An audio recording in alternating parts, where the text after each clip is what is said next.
How's it going, Renegade Nation? Before we begin the video, I want to give a big shout out to our most recent Patreon supporters and YouTube members.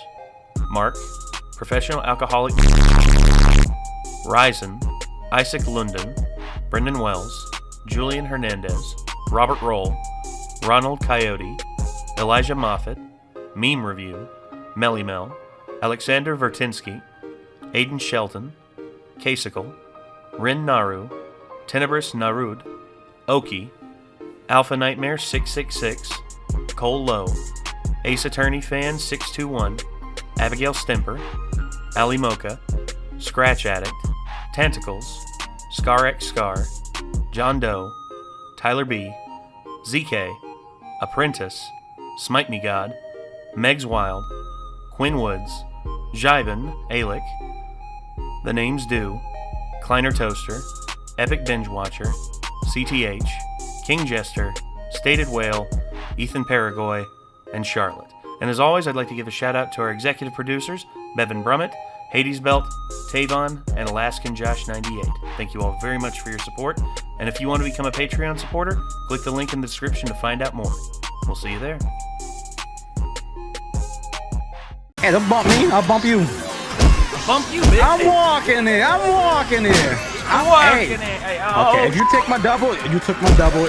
You're officially guy saying Oil in trouble? you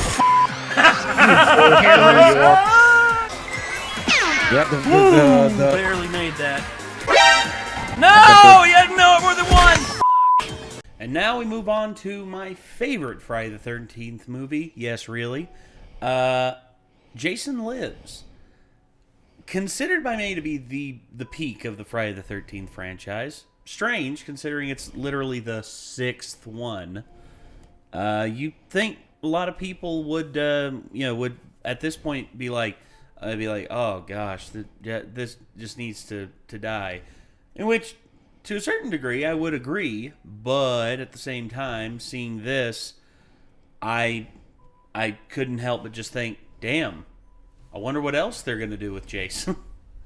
This one was the one where they jumped the shark, but you just didn't care because the film is just so well made, and it also has like some of the best characters. Even the characters we're not supposed to like, really. Like it's interesting. And then of course there's Jason in this one is undead, of course, superhuman, and then there's also the the very tongue-in-cheek dry humor that thank you. Nick has been scoping out this organization set for the Arkham Horror game that we have upstairs, and he just sent it to me. I'm gonna look at it and see if I can't snag it. Hopefully it's able to get here quick. But this was the last Friday the 13th, original Friday the 13th film you ever watched. Yeah. Of the original series. And other than this, I've only seen the remake. Yes. And I'll say this much. 8 and 9 you can skip. 7 has a lot going for it. The only thing 8 has going for it is that one shot of Jason Voorhees in the middle of Manhattan. And arguably the funniest Jason kill ever. And then, of course, 9 is just way too over-reliant on gore and... I was going to say, I noticed it in watching it again. I'm like, oh shit, they literally reuse the exact same shot. Is 9 Jason Goes to Hell? Yes. Okay. It's the lowest point for the franchise. Although I like the cover art of it because I've seen it's great. In the store a lot. It's great. I love the cover art. And there is one kill in it that literally made me just... It made me just go, oh, Lord! And I think a lot of people will know the tent scene. That kill alone just blew me away when I was younger. And that's really the only thing. And also Duke, that character, which wasted potential, but oh well. And then, of course, Jason X. I just look at it as literally them doing everything they can to make sure, we're not going to make another one of these. It'll literally be impossible for them to make another one without rebooting it, and that's exactly what they did in 2009 with the reboot. And Jason has laid dormant pretty much ever since. That is if you don't count Never Hike Alone, which some people have asked us to react to, which I wouldn't mind doing that, because it's basically Friday the 13th fan films. Well, X skips into the future, right? Yes. I don't know why they don't go back and just make one in between 9 and 10. Well, again, I would say the main problem with that is, they could go retro. They could go retro with it, but in the beginning of Jason X, there is a set date, and how it's set up. You'll have. I don't want to give it away, but when you see it, you'll understand what I'm talking about. Also, Jason X, surprise appearance from David Cronenberg. I didn't expect that. Didn't realize that either.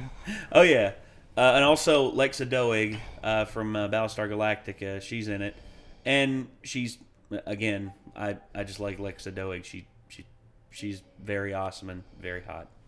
But anyway, I guess we're just gonna hop into this dead meat, and I think this is the one that James has actually shown clips of, is where he got the namesake of the channel from.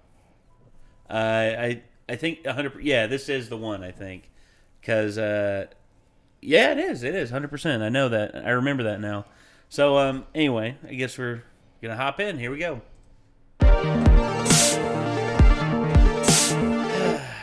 Welcome to the Kill Count, where we tally up the victims in all our favorite horror movies. I'm James A. Janice, and today Hi, we're James. looking at Friday the 13th, I love Part his shirt. 6, Jason Lives. Huh? I love his shirt. Oh yeah, fun at camp. That's a good one. That's a good one.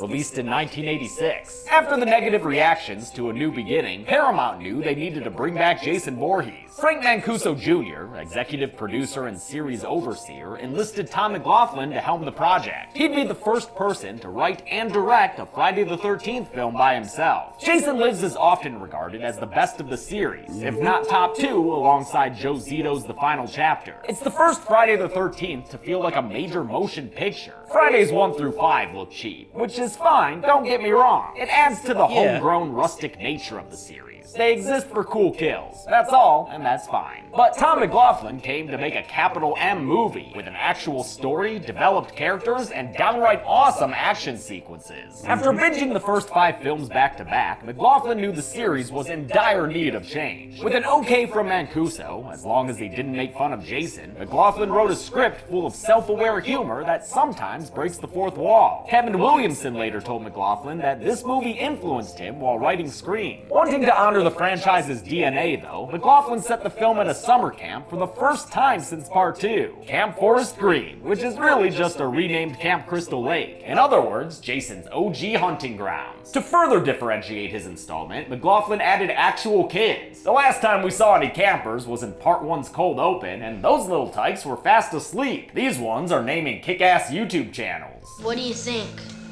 I think we're dead meat. Our hero Yes. adventure is a familiar face, Hell yeah. or a familiar name at least, since this is part 3 of the Tommy Jarvis trilogy. John Shepard declined to return for the role, opting instead to pursue becoming a pastor. So Tommy was recast and is played by Tom Matthews, the actor many people think of when they picture the character. He's perfect for the tone Tom McLaughlin was going for. John Shepard was intense, but brooding and distant. Tom Matthews is animated and just the right amount of a smartass. It helps that he's got a kick-ass lady by his side too. My favorite final girl name to say, Megan. Megan. A good Friday the 13th movie and a return of Jason Voorhees are both Megan, reasons come to get celebrate. your jacket.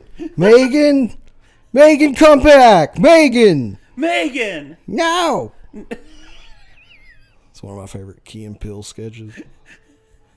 So why not break out the good wine? Bright Cellars is a monthly wine subscription service that I've been impressed with so far in every single way. First thing you do is take a quick quiz online. In less than 30 seconds, their algorithm matches you with wines that'll suit your taste profile. Their 4-bottle box arrives with very intuitive, simple packaging that's totally recyclable, which is always important to me. And the wine itself, well, I'm already halfway through my box. I love the Crypsis Syrah and especially the Folk and Fable Red Blend. Each personalized bottle comes with a card that tells you about the wine, including serving and pairing tips. It makes for a fun and informative I've still never figured out what kind experience. of wine I actually like. Well, take your test, man. Maybe you'll figure it out. I had some wine one time with somebody who's not my friend anymore because it turned out to be an asshat, but Ain't that always the case? it tastes like Welch's grape juice, and it got you drunk.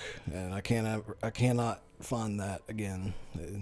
I have no idea what it was. Hey, I don't know. Maybe It's they'll so delicious. Maybe this will pair you up with one that will that'll get you fucked up. Yeah, I want a very sweet, grapey wine that gets you fucked up.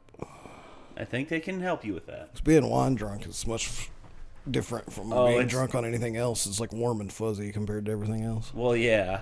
I think, wine, again, the warm and fuzzy feeling, whereas beer, where it's really hoppy, is just like, it sort of makes you feel down.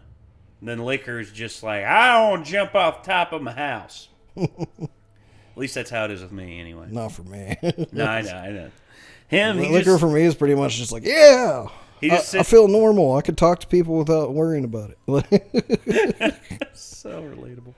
Right now, Bright Cellars is offering Dead Meat fans 60% off their first 4-bottle box. That's only $38, Damn. including shipping for your first 4 bottles of personalized wine. Just follow the link in the video description to take their simple quiz and get started. Could Jason murder more people as a zombie than he could as a human being? There's only one way to know. Absolutely. Let's get to the kills. The movie begins on a dark and smoky night, establishing a kindred spirit with old gothic Universal monster flicks. Tommy Jarvis is deinstitutionalized and dramatically driving towards the Crystal Lake Cemetery. He's got a hockey mask and some business to tend to. Jason belongs in hell. I'm gonna see he gets there. He goes to the J-Man's grave with his friend Alan Hawes, played by Ron Palillo, aka Horshack from Welcome Back Kotter. Hawes don't want to be here, and he definitely don't want to welcome back Jason. Tommy doesn't either. He's here to make sure Jason's body is destroyed. He digs down into that grave and crowbars that coffin open to reveal the wormy, maggoty, near-bastard skelly body of one Jason Voorhees. Yeah, it's gross. And nostalgic in a way. To ensure this decrepit crypt keeper keeps its corpse inside the crypt, Tommy stabs at the cadaver with a metal fence pole. Haha, fuck you, Jason. Yeah, fuck you, Jason. Dude, right? Even the Sky's like, fuck you, Jason. Uh-oh, wait, I think the Sky done fucked up. The Sky doubles down on its mistake and brings the J-Man back to life. We are now in the era of zombie Jason, and that undead son of a Pamela is pissed. After getting a fresh rain shower, washing him free of worms and maggots, Jason scores his first undead It's like if he kill had just by left butchering him Hawes alone, like he a would have sweat stayed hog. dead. He punches his heart out of his back, which was kind of foreshadowed earlier. I can't take any more of this. Hawes' body falls into the grave, and Tommy gets the heck out of Dodge, leaving Jason behind to put his face on. Jason Lives knew that the audience wanted the big man back, so Mr. Voorhees is front and center throughout this entire film. No longer is he hidden in the shadows like in parts 2 through 4. It's all Jason all the time, baby. You best believe it. He's even treated like a local legend in universe. First you take this jack of space, which is Jason. The object of the game is to find out which cabin Jason is in. This movie is a total celebration of Jason, a cella-Jason, and nowhere is that more apparent than in the freaking James Bond entrance he gets, which flashes straight into a title card and what will definitely be the most fun credits of the series. Nope. Oh, come on, really? As always, the credits give us a chance to appreciate Harry Manfredini's score. For Jason Lives, he leaned into the gothic tone, although I think he wound up with a sped-up version of the Shining theme. Yeah, basically. Yeah.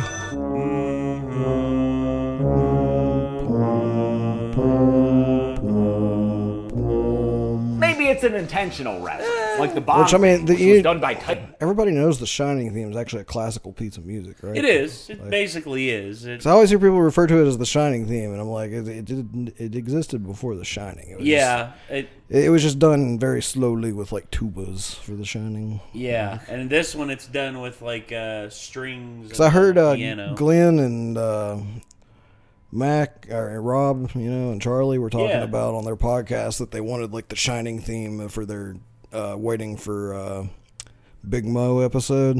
Mm-hmm. And I'm like, it's a piece of classical music. yeah. It's also it's very, very it's sped up in Zombies Ate My Neighbors.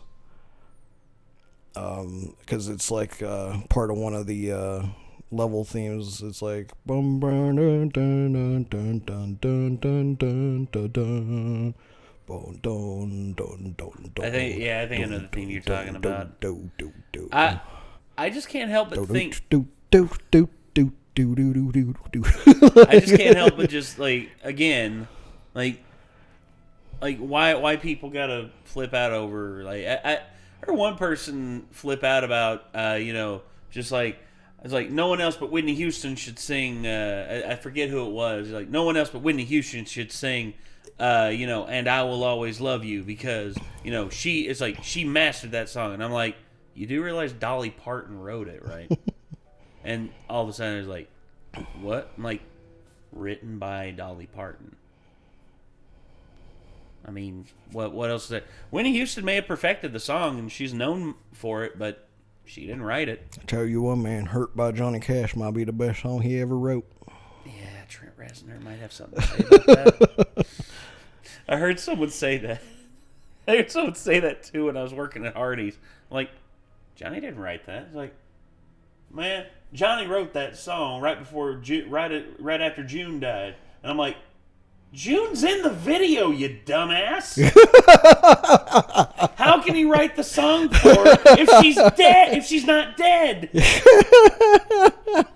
And he was like, hold on. And he like looked up the video, and I'm like, who's that? Who's that on the staircase? Huh? Yeah. Oh yeah, June's looking great considering she's dead. Well, she did die right after the filming of that video, which is sad, but at the same time, like, come on, man. Don't be stupid.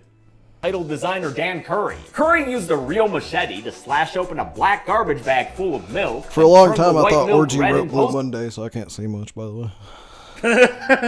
Well, I think their version of Blue Monday is probably like my favorite version. Yeah, it's my favorite version. I've heard other people be like, that version's awful, and I'm just like, hey, what's wrong with your ears? You know what other version? There's another band out there, The Cure. They're known for their song, Love Song. 311 did it better. Fight me. Post-production to make Not it really look like big fan gushing of blood. Tommy goes to the police That's station fine. where the trigger-happy town sheriff don't take no nonsense. Will you listen, damn it? Don't piss me off, Junior, or I will repaint this office with your brains. This is Sheriff Garrett, named after horror I love director this Mick character. Garris, who I interviewed The on the sheriff Trip TV in this one's series actually a Neo. good As character. a horror fan, Tom McLaughlin filled this film with references. Jason's brought to life by lightning in a manner similar to Frankenstein's monster. He's alive! The monster's actor Boris Karloff is used for the name of a general store. Karloff's General something. John Carpenter gets a nearby town named after him. The best I can do is call the station in Carpenter and have them keep a lookout for them. And a road is named after Friday the 13th's creator, Sean S. Cunningham. You can at least have her drive out to Cunningham Road and look for him. Ligon. Sheriff Garris knows who Tommy Jarvis is, and also knows that grabbing a cop's gun is a crime, brother. He locks it Siege is. up in his jail cell, though not without some sympathy. I'm sorry about what happened to you and your folks years ago, but no one in Forest Green wants to be reminded of what that maniac did here. That's why we changed the name. Sheriff Garris is aggressive, but he's not a one-note asshole. I like him. Tommy don't. Yeah. Head counselors Darren and Lisbeth are on their way to Camp Forest Green, renamed Camp Crystal Lake. Only one meta problem, though. I've seen enough horror movies to know any weirdo wearing a mask is never friendly. Tony Gwynn. Derryn's played by a 23-year-old Tony Goldwyn in the very first role of his successful career. We've seen him in the Belko Experiment, but dude also voiced Tarzan. Yep. Didn't know that. Lizbeth, who's driving, which I find interesting, is played by Nancy McLaughlin, director Tom McLaughlin's then wife. Jason spears their car with the fence post that inadvertently brought him back to life, so Derryn decides to play tough with a secret handgun. Scary guy or not, that hockey mask don't look bulletproof. But nor is Derryn's stomach spear-proof, so Jason punctures him through the midsection and tosses him over his shoulder. See ya! Jason then stabs at Lizbeth through the windshield, scaring her out of her car. She tries to buy Jason off, but he maybe kind of probably teleports and appears right behind her, ready to kill some more. He stabs her in the face and holds her head underwater until the air runs out. Her credit card floats away, but because they couldn't get permission to use American Express's name, McLaughlin turned it into an American Excess card as a visual joke. In the last few Friday the 13th recounts, it looks like an American Express card, card, though. It says American Express on it. I can't read that. EXCESS. Yeah, see that?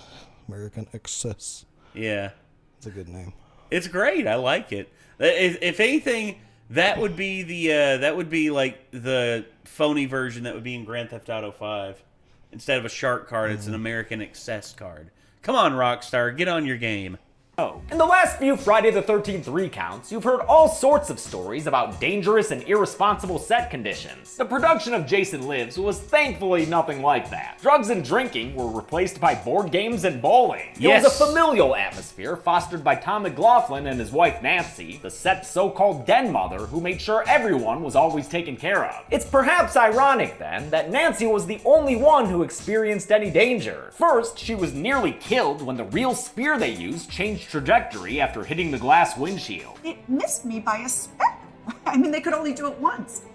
It was really scary. Then, when she had to submerge her head underwater, the diving regulator they used got clogged up with mud. So the mud's creeping down my throat. With producer Don Barron's breathing down their necks to get the movie done quickly, she ended up having to just hold her breath for the shot. We were fortunate that nothing ever bad happened through the entire, shoot. No one got hurt. No one, was traumatized by anything. The next morning, the other counselors from Camp Forest Green tell Sheriff Garris that Derryn and Lizbeth are MIA. Tommy butts in and says Jason probably got him, catching the horned-up attention of the sheriff's daughter, Megan. Don't beat him up too bad, Dad. He's kind of cute. Or, don't beat him up at all. Megan's played by a 21-year-old Jennifer Cook, who by this point had already starred in the sci-fi show V. She and her friends head back to camp, where she suggests that maybe Tommy's right. Perhaps Jason is real, not just a legend like their parents say. What if he did come back here? Looking for the camp counselor that caused him to drown as a boy.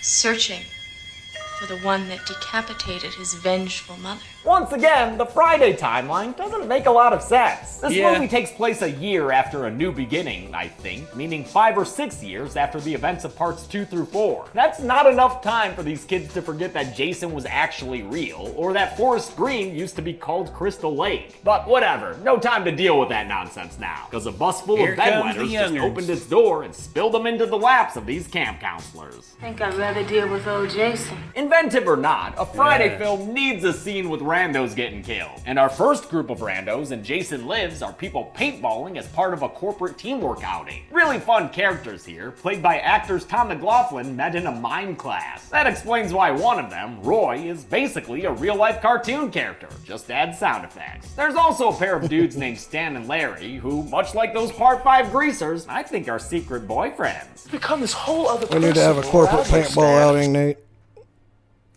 It'd be a corporate airsoft outing, if I'm being honest. I like paintball, though. Okay. Well, I mean, I like airsoft, but with paintball, like, you can't deny when you got hit. This is true. This is very true.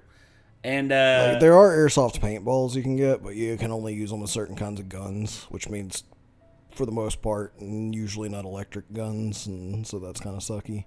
Well, honestly, I wouldn't mind paintball because I know Jake. Well, actually, you know what? We do have connections around here to some decent, like, paintball outfits.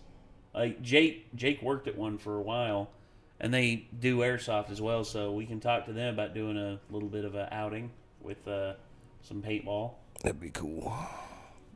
I'm going to be wearing a cup.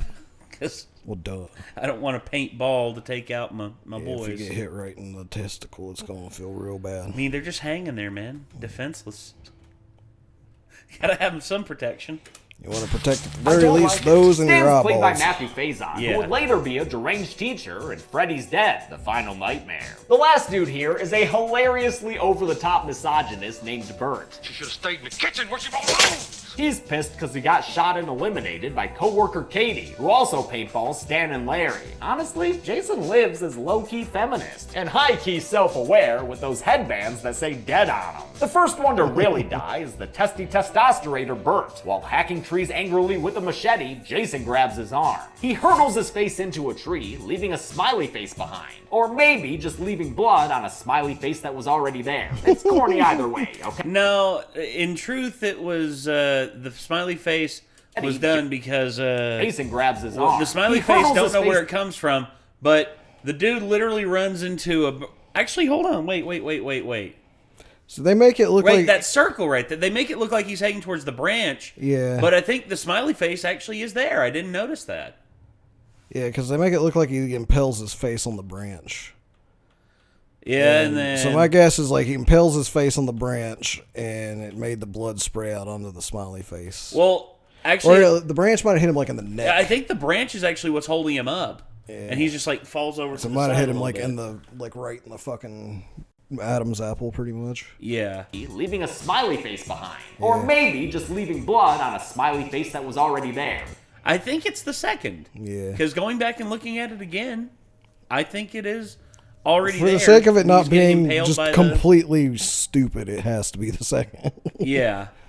It's corny either way, okay? But hey, at least Jason's got a machete now. And a third arm. Oh no, 3-arm Jason! Damn it. Jason only needs one arm to score a triple decapitation with a single machete swipe. Originally, this kill was a bit more graphic thanks to effects artist Jim Gill. He created a mechanism that would buckle the knees of 3 headless dummies on cue. But this and many other kills were cut down because of the MPAA, who continued to come after the Friday series hard.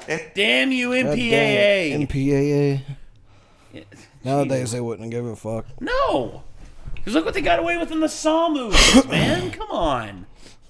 Anytime you're doing a Friday the 13th, A Nightmare on Elm Street, they walk into a preconceived notion. Big disappointment for all the talented makeup artists, including Brian Wade, who designed Zombie Jason's appearance in the beginning, and one of my favorite underappreciated makeup artists, Gabe Bartalos, who later designed that little shit Reppy boy. This paintball scene was the first thing filmed during production, with Jason played by stunt performer Dan Bradley. After only 2 days of shooting, McLaughlin was told by the studio to replace him, apparently because Bradley looked too big in the footage. I find that hilarious in retrospect, since nowadays, y'all commenters can't stop talking about his cake. McLaughlin hired CJ Graham as a replacement, who's Jason in every other scene of the film. As for Dan Bradley, he ended up being a prolific stunt coordinator. His work on the first 3 Bourne films probably would have earned him an Oscar if the Academy had, any respect for stunts. I fucking agree.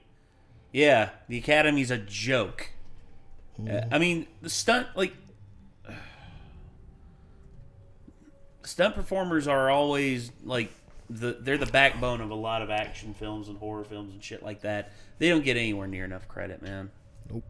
Sheriff Garris and his deputy try to escort Tommy out of town, but the Tiegemeister turns off into the cemetery and kicks off a police chase through the grounds. I love the way this is shot, especially the really long take with a really long lens. Jason Lives was filmed over 6 weeks in early 1986 around Covington, Georgia, a small town 35 miles from Atlanta. To keep production under the radar, it was filmed under a code name. Frank was a huge fan of David Bowie, so the actual title of the movie at that time that we were hiding under was Aladdin Sane, which added again to the sort of the mystery of people trying to find out where it was and what was the title. That's why you can see the Aladdin Sane album in a cabin. Production mostly I didn't notice Camp that. Daniel Morgan, it's nice. who filmed Camp Forest Green, or hung out at the local Waffle House, the most exciting place around. They got permission to shoot this scene at the Old Madison Cemetery, as long as they stayed away from the graves, which is why Tommy sticks to the place's paths. For the more action-oriented cemetery scenes, they used movie magic. The entrance the cars drive through was a fake one built by production, and the opening scene with Jason's resurrection was filmed on a set made from scratch on an empty field by production designer Joseph T. Garrity. Tommy wants to show Sheriff Garris that he dug up Jason Voorhees, but the grave is nice and tidy now, thanks to Martin the Gravedigger. Martin, this film's harbinger of doom, was shown earlier directly criticizing the audience for loving horror movies. Some folks have a strange idea of entertainment. He continues his Damn right. self-awareness with You an editing damn joke right. here. Oh, man.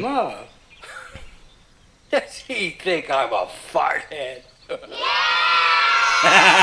concludes his Good at it. trick of Good leaping at to it, the McLaughlin. audience when he foreshadows his own death that night. Darling, you're gonna be the death of me. Jason catches his pint bottle and makes it the death of him by breaking it and using it to stab Martin in the throat. Jason's double tapping is stumbled upon by another rando named Steven. He was here proposing to his gal Annette, but now Jason has another proposition for them.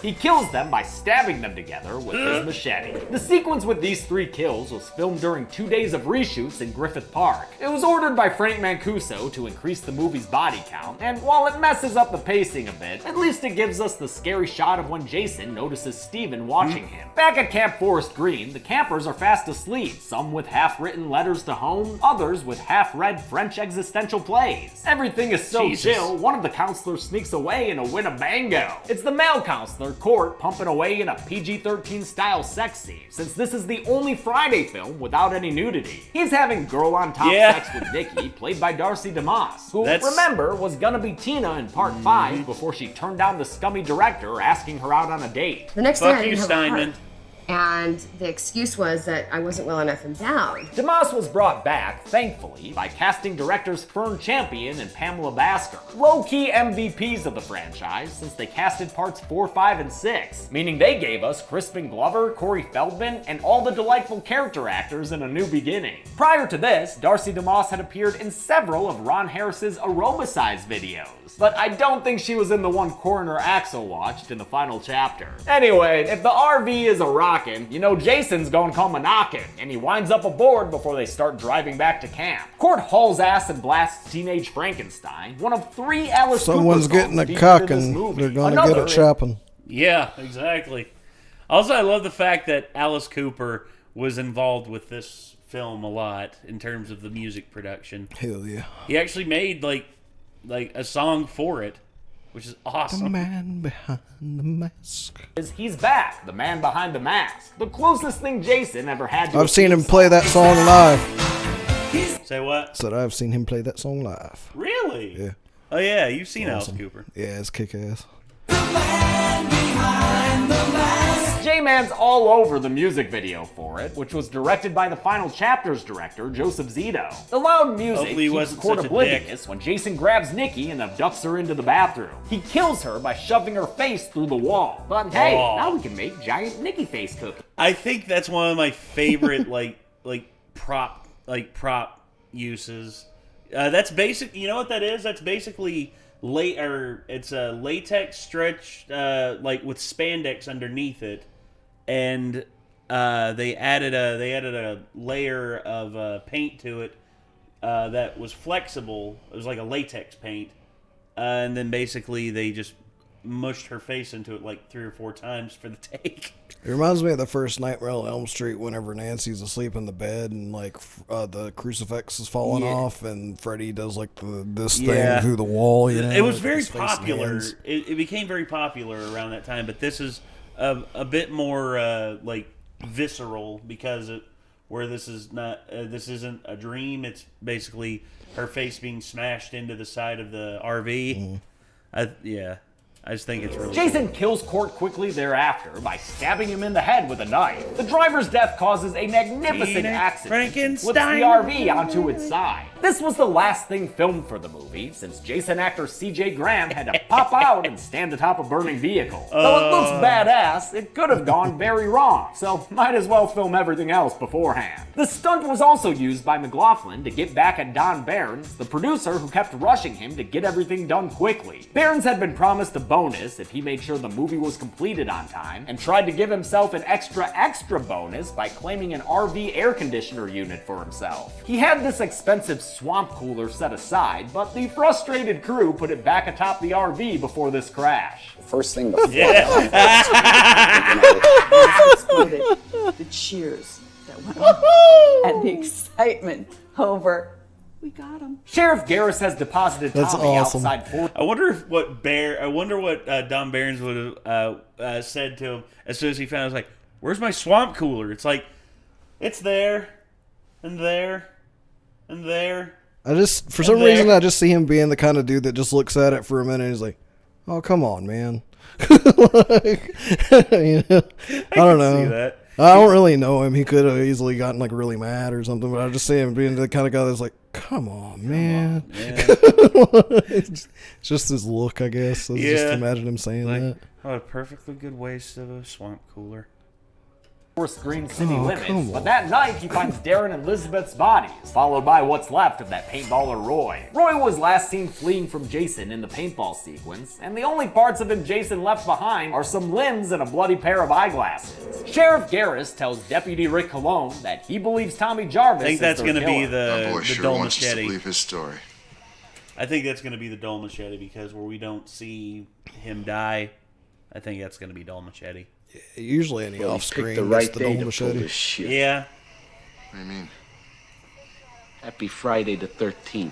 Jason finally returns to the camp once known as Crystal Lake and saunters in, the walking embodiment of sportsmanship and self-reliance. That's bad news for Counselor Sissy, who's sitting in bed with what I can only presume is softcore smut with dudes. Sissy's played by Renee Jones, who would go on to play a 30-year role on 1,700 episodes of Days of Our Lives. Holy Soap shit! operas are wild. Sissy hears a noise, gets too close to the window, Damn. and is pulled outside by Jason, leaving her slippers behind. Originally, this was all we saw of Sissy's death, until later when her decapitated head was discovered. During those reshoots for the 3 additional kills, they also shot this scene where Jason kills Sissy by twisting her head around. Hell yeah! Whoa. Damn, J-Man, you twisted that thing right off. As seen shortly Twisted her head thereafter off like by a- a little girl camper who definitely just pissed herself. That little girl is named Nancy, but not in reference to Nancy Thompson.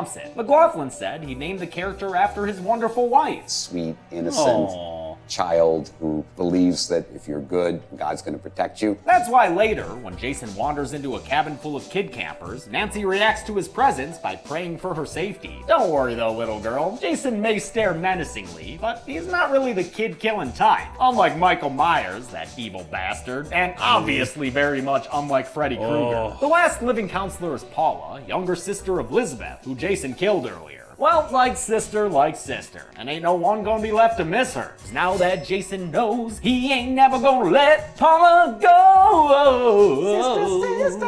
Megan's Jesus alone at the Christ. police station when Tommy calls with a plan to defeat Jason. She goes to pick him up, and when he tries to take her car, she tells him she's here to help, not serve, motherfucker. Let's get going. We can argue about it on the way. You tell me what you need and I'll see to it that you get it. Megan. Besides, nobody drives this puppy but me. She drives past a visual joke that doesn't really work for me until she hits a police roadblock, but Megan ain't about to let that stop her. Get down there, Tommy, and enjoy the view. It's stunt driving time to Alice Cooper's Hard Rock Summer. Hell yeah. I do find the gag with Tommy's head down there hilarious. That's what I want. She means the sign for Camp Teej. Get your head out of the gutter. Megan's dope driving skills are finally bested by her father, who puts up one last roadblock and points a gun right at her face. Megan, step out of the car. Shit. Back at the station. My dad had a Camaro when he was younger. When he saw this, he watched this film with me. He was just like, "Yeah, I miss it," because it was a Z28 Camaro, just like that one, and it could move. Sheriff Garris gets a call about Cord and Nikki's deaths. Though Megan says Tommy couldn't have done it because he was with her the whole time, the sheriff sticks to his Tommy's the killer theory and has him locked up while he leaves to do sheriff stuff. Tommy and Megan are watched over by Deputy Rick Colon, a silly man with a mail-order laser scope he's awfully proud of. Wherever the red dot goes, you bang. He's played by Vincent Guastafaro, who would reprise the role 34 years later in Vincent DeSantis' Never Hike in the Snow, which also features Tom Matthews as Tommy Jarvis. Megan writes out a plan for Tommy to follow that involves making out between the cell jail bars. Ooh, Megan likey. Deputy Rick does not. Hey! The plan works, and Megan Ace for steals horses. the deputy's gun, giving us the most betrayed-sounding line delivery I've ever heard before. Megan. Wow, that is just sad. Tommy makes Megan. things worse by using Rick's own words against him. Wherever the red dot goes, you bang. And then they lock him in his own jail cell. All in all, pretty subpar day at work for Deputy Rick Cologne. Megan reluctantly allows That's her Tommy name. to drive her car as they head towards Crystal Lake to stop Jason once and for all. The only way now to stop Jason is to return to his original resting place, where he drowned in 1957. Already at the camp, the Sheriff Garris and 2 of his cops, whom he tells to spread out and look for anything funny. Anything funny like what, Sheriff? Like blood everywhere? Now, I know, not usually funny, but the shots of it on the popcorn and sissy slippers, you know, that's kind of funny. Jason comes out of the woods to kill Officer Thornton with a dart to the head. Damn, dude, that had to have been a nat 20 dex roll. The other cop, Officer Pappas, first runs into a scared as hell Nancy before Jason emerges and eats his bullets like they were tasty bits of bloody popcorn. Pappas is killed with one of my favorite style Jason kills, a hands-only head crush. Always makes a splash for me. Garris runs into Nancy and takes care of her, then leads all the campers into a single bunk. His care for these kids is another thing that makes me like him, and their care for their pets and dollies makes me like them too. And of course, these campers have the line that I literally named this channel after. Like, it came from these lines. What do you think? I think we're dead meat. Real dead meat. I don't normally like precocious, smart-aleck kids, but these 2 are funny. What were you gonna be when you grew up? As always, I blame or credit a film's director for its kid performances. Tom spent more time shooting the kids and working on their performances in a lot of ways than he did on the kills that were going on in the movie. Quite a contrast to what Part 5's director focused on. By the way, the kid on the right is played by Justin Noel, who would later play a horny adolescent in Sleepaway Camp 2. Garris stumbles upon his dead officer and then runs right into Jason. Wait, Dude wait, shoots at the rewind real monster. quick. Where at? I was just looking at what he looks like, because he kind of looks like On the right is played by when he's older there. Justin Noel, who would later play a horny adolescent in Sleepaway Camp. He kind of looks like Malcolm's brother Reese from Malcolm in the Middle, well, just a little bit. Oh, yeah. But I can't tell if that's him or not. I can't It's remember not. what Reese's name Sleepaway is. Camp, Sleepaway, like... That was this way before Malcolm, I'm sure. Yeah, way before, Yeah. so I don't think it is. I mean, we could do a little lookup after, see what we can find. Anyway. Be funny if he's like that kid's dad or something. Or older brother, Yeah. maybe. I don't know. Camp 2. Garris stumbles upon his dead officer and then runs right into Jason. Dude shoots at the monster until his whole dang rifle is empty, then switches Shotgun. to his sidearm to keep the pressure up. But not even a well-aimed headshot can stop Jason for good, and the J-Man stopping chases power Garris on the into sidearm, woods. apparently. As mentioned, Jason was mostly a played revolver. by It C.J. looks like Graham a- in this film, a looks like a 6'3", 38. 250-pound Marine who everyone on set loved. He never, ever once said anything other than, thank you or yes, sir. Dude lent his RV to the crew so they could sleep in it, and was frequently described as a gentle giant. We had to do a lot of acting because he just wasn't that scary in person. Though he had no acting experience, his Marine training lent him a machine-like quality. His performance is full of tiny, specific movements that make this Jason scary despite the funny movie happening around him. Tommy and Megan get back together. Yeah, I like the and as little Tommy movements. sets up his plan at the dock, Like, Megan I didn't starts screaming like for her now that dad. I think about it, like those stuck in my head more than the previous films. Like even though like he doesn't, like now that I realize it, I was like he doesn't really do those in any of the previous films, but like Yeah. that stuck in my head. I remember him doing like the little the like little twitch movements and stuff. Well, yeah. Like I really kind of like that. It's almost I think like it makes he's a more hunter. it makes more sense since he's a zombie now too. Because it's like you would think that a zombie would be kind of just more of a mechanical killer rather than like, more stiff. acting like a person. Yeah, it'd be So I kind of like a lot that. more of a stiff It's reaction. it's a good attention to detail from him that Oh, yeah. I don't know if he really meant to do, but it worked out really well either way. Oh, yeah. Well, he said I think the actor said he modeled it after like being a killing machine. Like every movement is with purpose. And Yeah. I get that. I can see it. Jason hears this and turns his attention that way. That turn is Sheriff like Garris great, to you know? interfere in an effort to save his daughter. Yeah, I'm a pretty big fan of this guy. Definitely the best asshole cop character I've ever seen. I'm actually pretty sad when he's quickly killed by Jason, holding him in half against the ground. For this kill, they dug a hole that went up to actor David Kagan's waist. Another performer played Sheriff Garris's legs by lying face down in the hole, and all Kagan I think that might be the gold chainsaw for this one. Oh yeah. Folding a dude in half's pretty brutal. Tommy, along with the noise, the sound design, Yeah. for the spine breaking, oh, so good. That's probably his most unique kill so far. Yeah. chains up a boulder and takes a boat out into the lake, while Jason has a hard time deciding if he wants to bust his body through a door to get in or bust his body through a wall to get out. Decisions. He's ready to squeeze the brains and beauty out of Megan's head when Tommy taunts him towards the lake with an increasingly explicit string of insults. Come on, maggot head! Come on, chicken shit! Come on, you pussy! Since Jason has the mental functionality of a child, these schoolyard taunts work and he swims ever closer to Tommy Jarvis. He disappears beneath the surface and Tommy starts filling the lake with gas. I wonder if we'll ever have electric-powered lakes. Tough to beat the big bubbles the gas guzzlers give, you know? Jason pops up like an overgrown swampy boy and fights with Tommy in the middle of a lake of fire. And not a metaphorical one like in that song Nirvana covered, a literal one like friggin' Lake Erie in '69. Tommy gets the chain around Jason's neck, but J-Man does a flaming body splash to break the boat apart. Anchored by a boulder, Jason's on his way to Drownsville, but he might as well have some company, so he invites Tommy to stay with him by grabbing him with those dumb yellow gloves he wears in this movie. Jason damn near kills the lad before Megan leaps in to save her lover boy. Jason extends his underwater hang zone invitation to her too, but Megan's all like, nah, I'm good on that one. I would also decline to join him because it sounds like it was scary to film. CJ Graham was actually anchored and chained 20 feet underwater. I was at the mercy of the safety divers. If I needed air, I would signal, give a hand signal, the divers would swim in. They'd lift my mask and put a regulator right in my mouth. Graham said he trusted the stunt team led by Michael Nomad though, and it probably helped that the underwater shots were filmed in a temperature-controlled pool at USC. Everything above the water surface was filmed in a very cold lake in Georgia. To fend off the persistent goalie, Megan starts the onboard motor and cuts into Jason's throat. It's a nasty affair full of body twitching and gory flotsam. In fact, since the blood and guts would have ruined USC's swimming pool, McLaughlin had to film these final shots in his parents' pool in Culver City. Jason relinquishes his hold on Megan. Oh, look, honey. Tommy's home. Oh, what do you need to do, Thomas?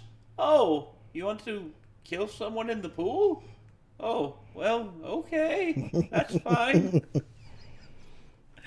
And he's left at the bottom of the lake as she and TJ get to shore. She brings him back to life and he expresses relief that things are finally over, even though I wonder if I Know What You Did Last Summer was inspired by those underwater shots. I would probably say so. Because the part with the dude underwater and that kind of reminds me of those shots. Yeah, Ben Willis underwater. Now that I'm thinking about it, what's the next movie called? This one? The one after this one. Oh, A New Blood. Or The New Blood. I might have watched it because there are still scenes that are in my head. Unless they were from that remake. But I don't think so. There are still scenes in my head that I feel like I've seen that make me think I might have watched the next one too. But I just know I haven't seen Manhattan for sure. And Jason Goes to Hell. Yeah. So I might have seen Part 7. We'll see. Anyway. Coughlin's script went back to the cemetery after this. It revealed that Jason's father, Elias Voorhees, had been paying Martin to take care of Jason's and Pamela's graves. But Frank Mancuso vetoed this ending, I think for a good reason. He figured sequels would then have to address the father figure, and he didn't want to deal with all that. Instead, the movie ends with a shot of Jason floating in the lake. It reminds me of that Jason statue built by Doug Klein that he put in a Minnesota diving spot. Is that thing still there? I really want to see it. Oh, speaking of seeing, the last shot is of Jason opening his eye, of course. How many bodies did we wind up with when Jason lived to kill again? Let's find out and get to the numbers. Oh man, I wasn't even armed or anything. That is some bullshit if I have ever seen it before. Bullshit! Good one. There were 18 kills in Friday 6 Jason Lives. Not a record, but more dead bodies than the first 4. The victims were 12 guys and only 6 ladies, giving us a 2-to-1 ratio of dudes. With a runtime of 97 minutes, that left us with a kill on average every 5.39 minutes. I'll give the golden chainsaw for coolest kill to Sheriff Garrett. Yeah! I like the triple V cap and Sissy's gnarly head twist. Call it on that Garrett one. goes out fighting for his daughter like a G and gets a Yes. sickening backwards body bend I can't help but love. Dull machete for lamest kill will go to Steven and Annette. Oh, it's a Really? twofer. It's not that creative or bloody, just an obvious stat padding double kill. And that's it. Friday the 13th Part 6, It goes to Jason the Lives, off-screen came out in kill, like it always 1986. A creative high point for the series, thanks to Tom McLaughlin. When I look back and think how much he did. The reason I was kind of thinking he might give that off kill a pass is A, for the deleted scene that was part of it.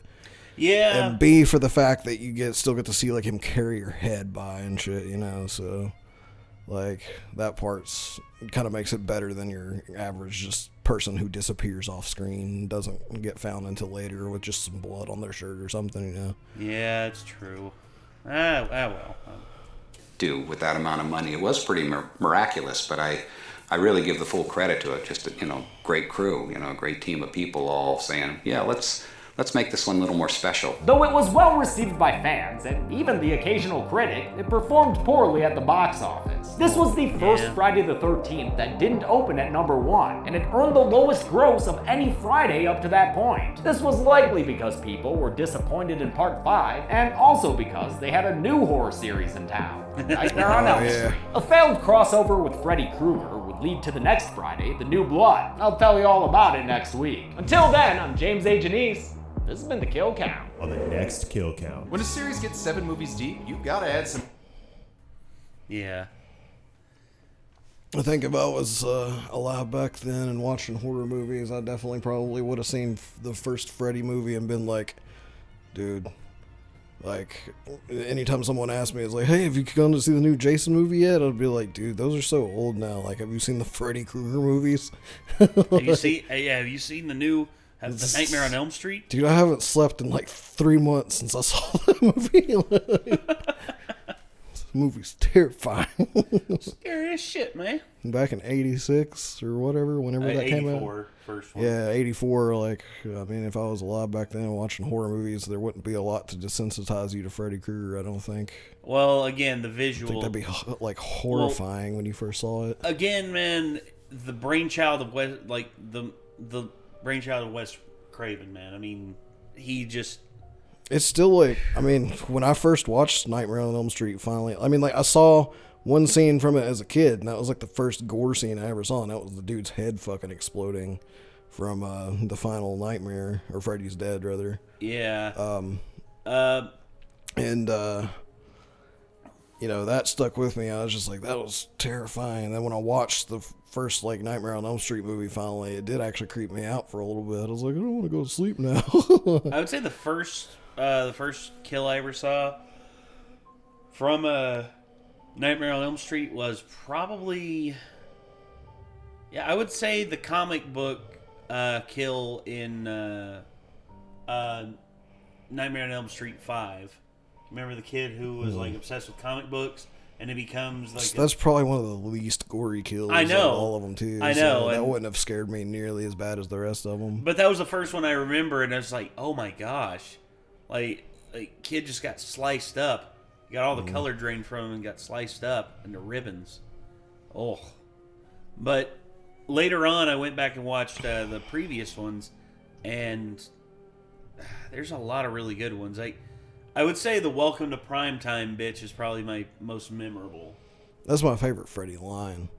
I mean, to be honest, my favorite Freddy kill of all time is still, honestly, the very first one, which is where she's dragged onto the ceiling. Yeah, well, that one's just iconic, man. And falls down and like hits the bed and sprays blood everywhere. It's just like, it's a fucking intense scene for like any slasher film.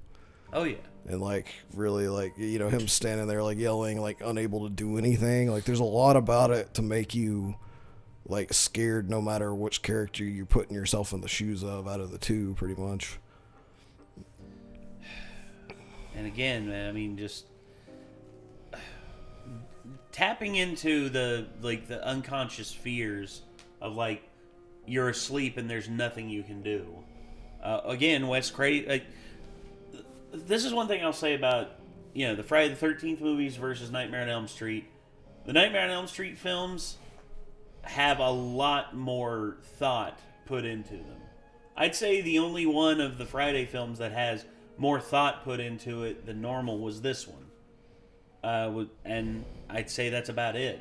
Well, Wes Craven's idea from the get-go just unlocked the ability to do things that had never been seen before. Uh-huh. Which, like, placing it in the context of a dream. Yes. Like, you can do anything you want. And obviously during the first movie, like, he didn't even have to go that all out with it. Like, Johnny Depp's the most all out of the kills in the movie, and it's still literally just him getting sucked into his bed, and then a geyser of blood sprays across the ceiling, which is still, like, probably my second favorite kill, because that's just such a badass looking effect. Oh, it is. Like, more blood than could ever be in a human body, and the way it, like, moves the ceiling lamp and shit. Like, I love that effect. I actually read up on, like, some of the kills on that, and that was actually an accident, because they dropped so much blood where they filmed it upside down. They dropped so much blood, it actually knocked, like, that side of the stage where the blood was supposed to catch off, and it actually, like, tilted and added to that effect even more.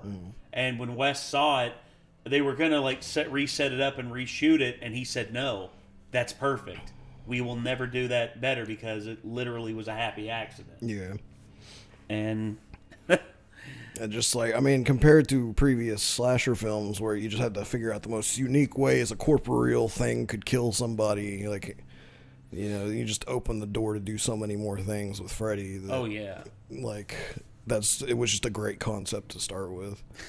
Absolutely. The only way you can basically get that otherwise is to literally have, like, a slasher that's like a wizard or a sorcerer, something that can use magic. And you're already getting kind of cheesy just by starting that off. So I think Freddy was, like, probably the best possible idea for, like, being able to do kills that wouldn't normally be possible. And just with super unique themes to them. Like, I take it back, actually. I love those two kills, but actually my favorite kill is the marionette kill. Like, the first time I saw that, like, his veins getting ripped out of his arms and stuff. Oh, yeah. Like, that effect is so fucking gnarly. It made my arms hurt to think about when I first saw it. I was just like, oh, my God. Exactly what you're talking about. Yeah. The marionette kill is brutal and awesome. I would also say the biggest thing with that kill was just, again, the lead up to it was really good. Like everything that happened. Like, I give credit where credit. Go ahead. Another thing, like, just sorry, but my ADD. I'm sorry I interrupted you, but like, my ADD just makes me forget this shit. But we're talking about Jason doing those moves and shit, in this, like the mechanical stuff. That's another thing that Nightmare on Elm Street, I think, did that was just fucking perfect, because Halloween came out after these, right? After both of those? No, it came out before that? Yeah, Halloween was 78. It was actually It's right like, because Michael Myers sort of did it in a way. It was just him standing there looked so fucking cool. Like, and it was like, that was something besides just killing people that they did with that character. Yeah. Like, him just standing. Jason doing those moves. Like, looks fucking cool. With Freddy, they took it, like, Wes Craven took that a step further, and, like, I'm basically just ranting about why Freddy's probably my favorite classic, slasher character, but the fucking scene where he's walking in the alley and his arm grows really long and he scrapes his claws on the fucking fence. Yeah. Like, and then, like, the part where he jumps out, like, and just lands in front of everybody, into, at the pool. Yeah. Like, Freddy does things that aren't just killing people, that are just awesome. Well, like, again, it's that's just really the cool about it attitude too. of Robert Englund. I think This is God. Like, yeah. It's fucking great. Like, I would also say that in terms of slashers, the two that started it. And I'm your boyfriend now, Nancy. Yeah, licking through the phone. Out of there were two that started it back in 1974. First was Texas Chainsaw Massacre. That was the first, like, true slasher film in that regard. And then there was Black Christmas, which The fact that the people only remember the remake now irritates the almighty fuck out of me because I still haven't seen either. Oh my god. You haven't seen Texas Chainsaw Massacre? No, Black Christmas. Either don't bother with the original remake. or the remake. Do not bother with the remake. It is an atrocious like affront against that movie. That movie is the original, the 1974 one, is great. It is easily, it's artistically one of the best filmed horror films I've ever seen, and the characters are super memorable. Texas Chainsaw Massacre, the reason why it worked so well is because it looked like a snuff film. You weren't sure if it was real or not. That was what the allure was to it. And then, of course, 78, Halloween, 1980, Friday the 13th, 84, Nightmare on Elm Street. Dude, the 70s and 80s gave us probably the best horror icons ever, period. I believe that 100%. And to see where they're at right now... You just never see new ones pop up nowadays, hardly. The only one that I can think of recently that is at least memorable is Jigsaw. Yeah. That's really it. He's probably the biggest one. I can't think of anyone else. I really like Bagul from Sinister, but he didn't catch on with everybody else. Yeah. I still love the seen look Sinister of Bagul. too. I love the look, the facial The paint. first time, in the first movie, I just loved the fact that you barely see him. Like, you get glimpses of him and stuff, and it made him so much creepier. Yeah. Because that's the whole key, in my opinion. I've always talked about this with horror. It's like something I've noticed. It's like you either have to make your villain look insanely good for horror stuff, or you have to limit the amount of screen time you give them. Mhm. And a lot of horror film makers just don't find the best balance between those. If you want the pure antithesis on where horror has fallen to, watch The Gallows. It is easily the worst horror film. It does everything wrong in terms of like trying to build. Is that the one that's shot on like night vision cameras with people in the school? Yes. About the play? Yes. I actually didn't hate that one. I fucking hated it so much because I watched it. They kept with, doing the stupid jump scare shit. They kept doing the stupid oh, it's behind her. No, it's not really. Oh, I'll turn back around. Oh, it's in front of her. Oh, then they pull the same exact shit again and again and again, and I hate it. I can't stand Well, it. I think it was because we were only partially paying attention to it, but I watched it with Chance and his girlfriend, and me and Chance were kind of like, it wasn't the worst movie ever, but she was like, I fucking hated it. And I was It was terrible. I fucking. It's apparently hate one it of those so love much. it or hate, or not even love it or hate it. It's like you either hate it or it's okay, type movies. With me and Chance were like, it's okay. But I will say this: the best modern horror film director, I would probably say, is the guy who directed Oculus. I forget his name. Is Robert Eggers, I think's his name. Let me actually see. I thought Oculus was decent, but he made other films that were really, really good. Let's see. I don't really have a favorite movie. Oh, Mike Flanagan, because he's done several really, really good films that I've just before Hush I wait. was pretty cool. Hush, yeah.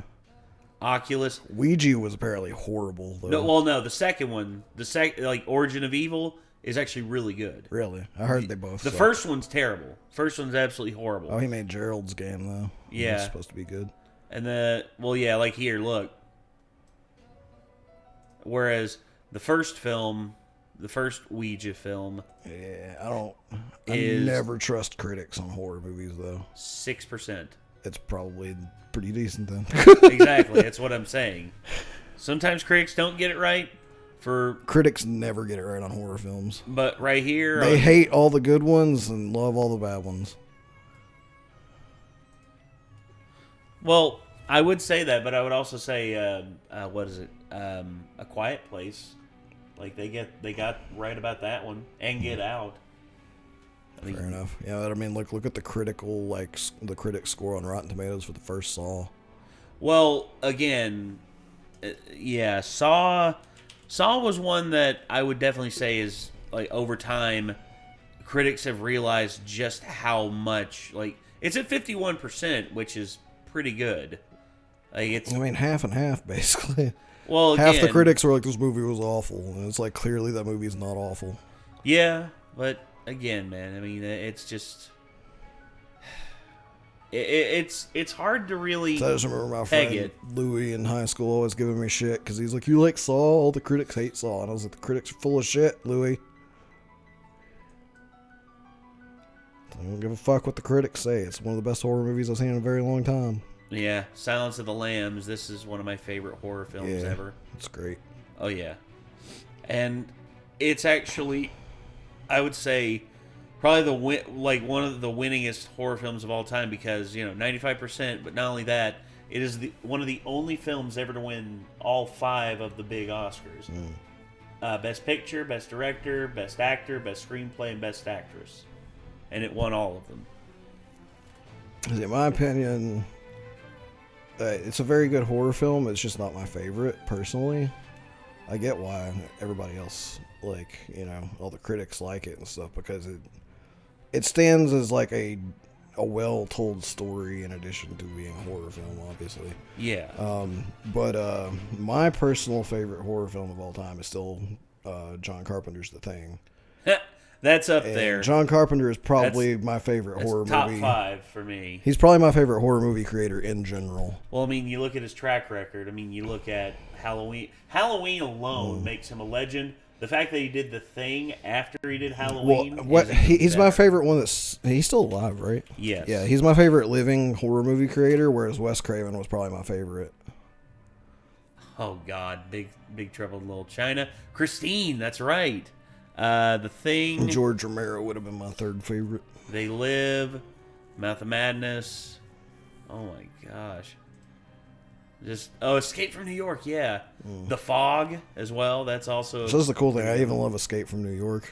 It's not a horror film, but it's awesome. Big Trouble in Little China. That one too. That's amazing. love that one so much. Great comedy film. And then in the 90s, yeah, They Live is one of my favorite films ever. So good.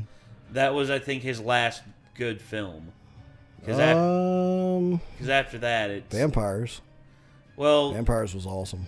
Yeah, fair enough. I can't remember if I watched The Ward or not. I thought about watching Ghosts of Mars, but Ghosts of Mars is a disappointment. Because I thought that I think I watched The Ward and I thought it was okay. It's obviously since The Thing, it's like every one of his movies just was a little bit. Ever since They Live, there's a tiny bit of a downgrade since. I would say They Live was when his stuff started going downhill. Yeah, this was a comedy. Because I mean, I rate The Thing like a 10 out of 10, right? Yes. Then go back to the list. So The Thing, 10 out of 10. Escape from New York, 10 out of 10. Christine, I actually have never seen all the way through. Yeah. Haven't seen Starman. Big Trouble in Little China is like a 9.5 out of 10. They Live is like a 9 out of 10, if not 9.5 out of 10. And then In the Mouth of Madness, I still have meant to watch and never have got to.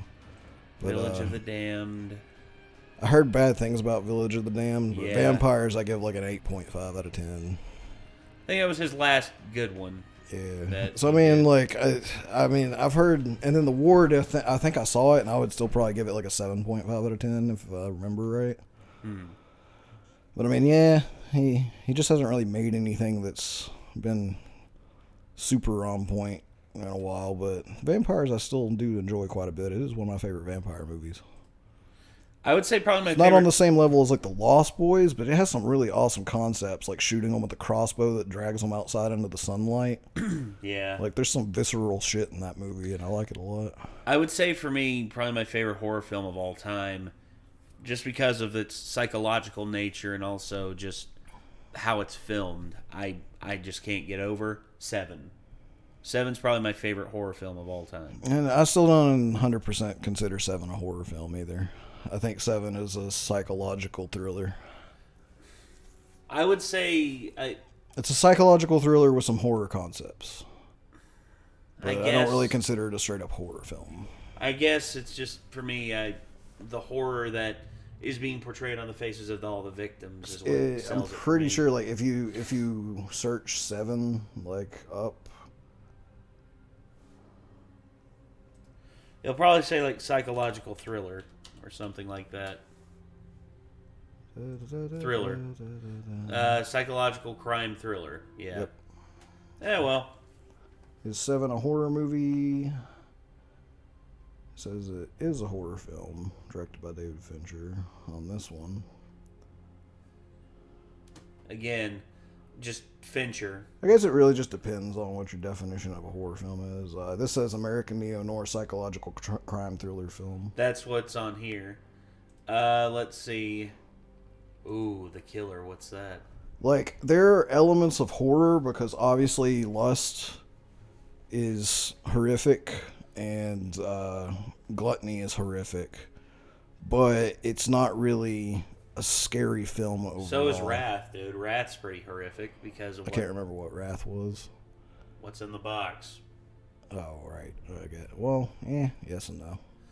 Well, At that dude, point, it was more like, this is awesome. Like, well, dude, imagine how horrifying that would be if, like, that were you. Like, if that, like, all of a sudden, like, you're told by your partner that, you know, that happened. I don't want to give it away for anyone who, if anyone's still here, that is.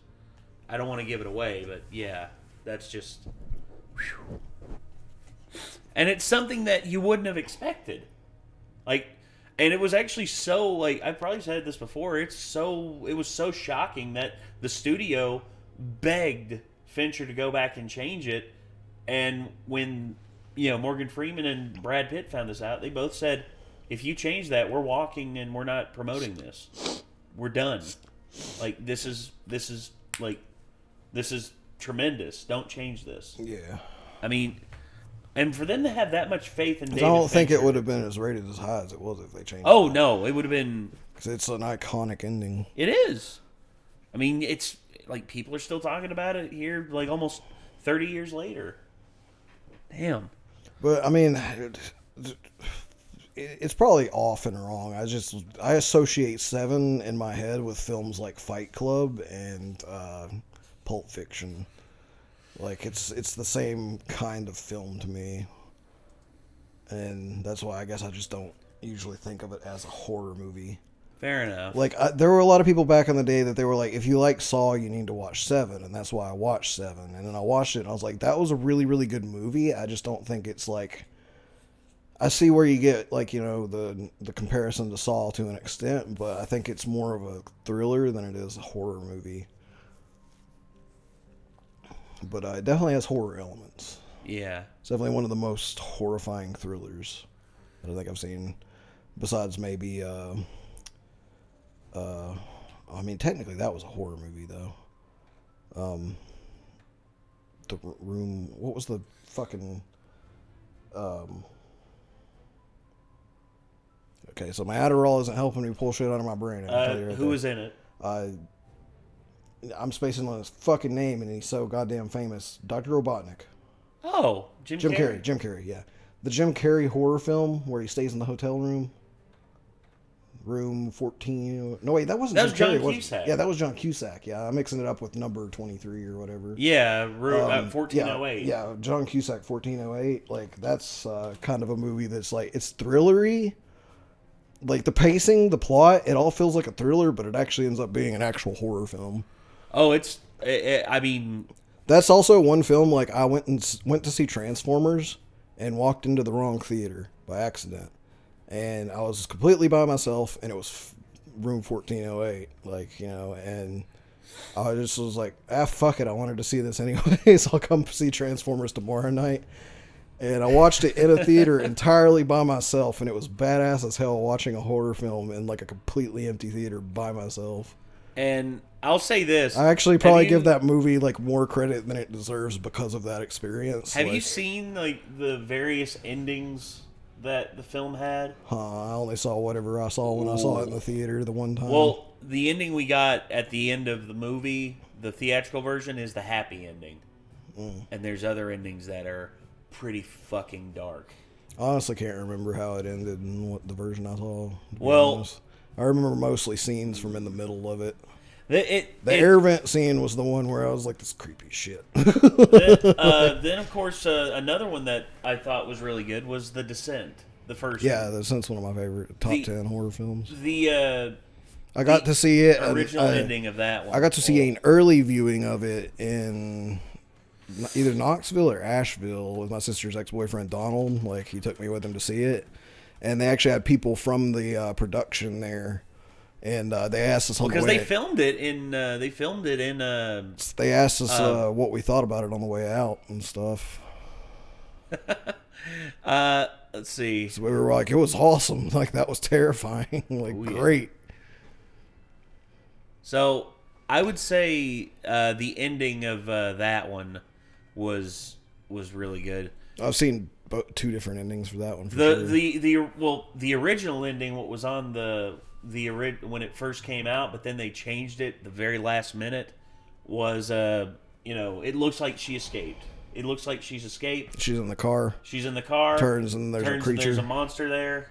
So I think that might be the version that they showed us on the early viewing. And then after she wakes up and she's still down below. And she's staring at the flame. Okay, so what it was with the early viewing we saw, I believe, was actually we saw the monster in the car and it screams or whatever, and she's like, ah! And I don't think we got her waking up and still being in the cave, though. Yeah, okay. But that one, dude, I remember that and just like, whoo! And then the new end, the ending that was at the end of the main theatrical release was, her screaming in the car, not sure if she actually escaped or if that creature followed her out. And it was, again, such a great film. Such a great film. And the second one was all right too. I still haven't ever seen the second one. It's all right. It's not better, but it is definitely worth watching, I feel. Anyway, yeah. We should probably move on. We got other stuff to do. Yeah. So anyway, thanks for tuning in, everybody. We'll see you in the next one. Didn't mean for this to be a horror movie podcast, but it kind of was. But it's okay.